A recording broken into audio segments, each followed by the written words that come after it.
Booker's Bourbon. Is it finally worth it again? Let's find out.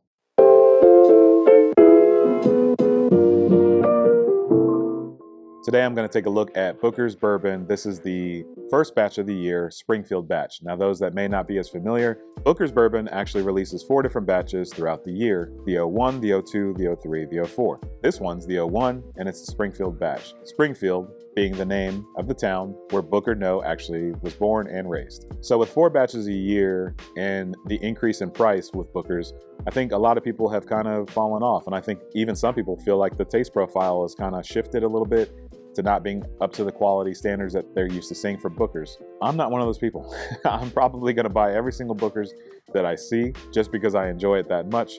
Are there certain batches better than others? Certainly. But overall as a brand, overall as a bourbon, I still enjoy this one. It's one of my favorites. Now, Booker No actually is the grandson of Jim Beam and also was the master distiller for Jim Beam from 1965 all the way to 1992. And in 1988, great year by the way, in 1988, that was the first year where they decided to release Booker's Bourbon, the first uncut, unfiltered bourbon. The mash bill on this, or the recipe, what the grains are that make up this bourbon, is 77% corn, 13% rye, and 10% malted barley. The MSRP on this bottle has gone up. I know it used to be around $70-ish, $80, and now can even creep up to about $100. But again, it's still one I'm gonna get every single time, and then I'll review it and see if I like it or compare it to other batches. This particular one has a proof of 124.5, and the age statement on it is 7 years, 7 months, and 8 days. I really wish they would have just pulled it a day early so it could be 7 years, 7 months, 7 days. That would have been awesome. But maybe that one day, maybe it mattered. I don't know, but that would have been really cool. All that stuff I just mentioned is all interesting, but the most interesting thing about this bottle is gonna be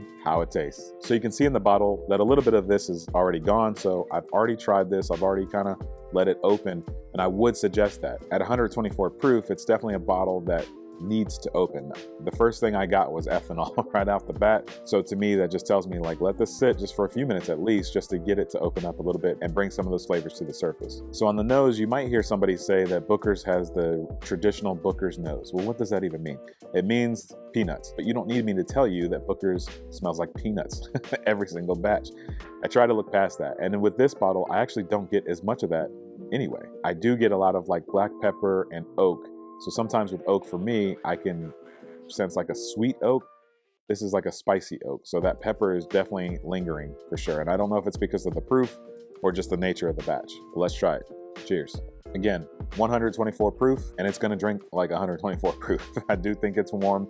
I do think it drinks its proof. And the fact that the black pepper on the nose actually comes through on the palate for me as well, that doesn't typically help it feel any cooler. It still helps it drink its proof. But I think with any whiskey, regardless of the proof, especially with a high proof, but regardless of the proof, that first initial sip can just feel overwhelming. Your body is starting to acclimate to that proof. So let's go back in for another sip and see if we can pull more flavor out of this. So I think this one's interesting to me because on the nose, I had the black pepper, I had the oak, and that spicy oak does transfer over to the palate. But what's interesting to me is that I get other flavor profiles in this, almost like a red fruit profile, kind of flirting between cherry and raspberry, somewhere in between those. But I'm surprised at that. I don't typically get any type of fruit notes from a Booker's Bourbon batch. Let's go back in for another sip. Yeah, it definitely has that fruit sweetness on the palate, and that starts to play around with the spice and the oak. And even when I go back to the nose, it's like it's sweetened. It's a sweeter nose than it originally was. So maple and almost like a burnt honey, but sweet. You got that part, right? So again, this does not remind me of a typical Booker's batch, but in a good way. This feels more complex. It feels like there's more going on. What I get in the nose is not just what I always get in Booker's, and even when I went from the nose to the palate, there was a shift, but it wasn't so dramatic that I loved the nose and then hated the palate or vice versa. It was nothing like that.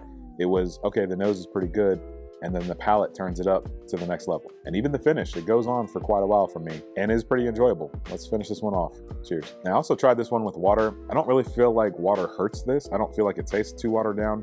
Typically with a higher proof bourbon, especially one that drinks spicy, you add a drop of water and it typically dials the spice back and brings out some of those sweeter notes. I do think it did that, but I just didn't see that big of a difference adding a few drops of water to this. I would be interested in drinking this over a rock. I bet that would be really good because the way that some of that sweetness would come through with the ice and the cooler temperatures, even though this is 124.5 proof, I bet that this would be good over a rock in the summertime. With all that said, I'm gonna rate this 92 out of 100. So far, this is the best rated Bookers that I've officially reviewed. Not the best one I've ever had, just the best one that I've officially reviewed. The last one that I reviewed was the Mighty Fine batch. And really what I would love to do is just to like blind some of these and to see which one's my actual favorite. But again, I'm a fan of Bookers either way. If you're on the fence with this one, I would say I don't know what the rest of the year is going to hold, obviously, but I think they're off to a great start. This is a great first batch. I don't see anything wrong with this one. I enjoy the complexity. I enjoy the change in the palette and even the change in the overall profile with having this more of a red fruit type of dynamic here. But again, 92 out of 100 is what I rate it. I would buy it. I enjoy it. That's because I buy every batch. So you do you. Let me know if you've had this batch. Have you tried this one? Let me know what your thoughts are in the comments. As always, I appreciate all of the support you give to the channel. Thank you so much for tuning in, and I'll see you in the next video. Cheers.